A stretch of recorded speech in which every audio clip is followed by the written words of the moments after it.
XVIIIe siècle par l'industriel anglais Thaddeus Yates, qui entreprit de noyer des pavés de verre circulaires dans un amalgame de ciment, le béton translucide fut développé en France par Gustave Joachim, qui déposa un premier brevet en 1909.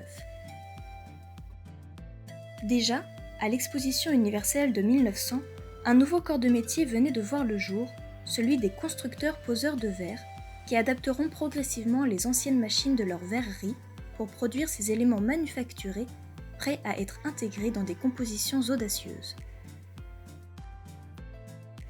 Le béton translucide va vite prendre sa place dans des équipements publics et privés pour éclairer des espaces de circulation et faire pénétrer la lumière au cœur des îlots.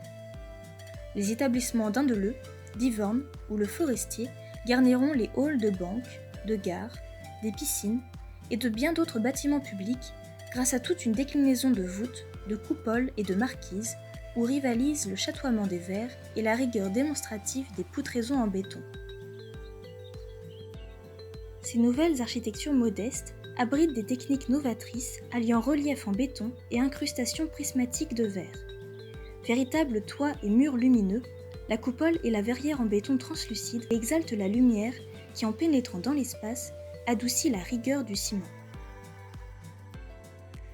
Le dessin de ces compositions, de géométrie simple, rythme les façades des édifices et alterne ciselures de joints en béton, bouchardage de trumeaux et cannelures de verre.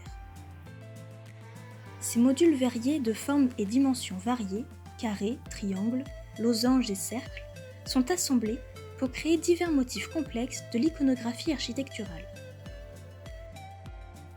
Leurs couleurs chatoyantes s'irisent et illuminent mobilier, recoins intérieurs et sujets de l'art.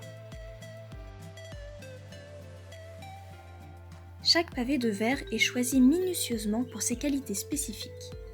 Exposé à un éclairage naturel ou artificiel, il diffuse, concentre ou réoriente la lumière chargée en motifs argentés pour former des ambiances diaphanes ou irisées.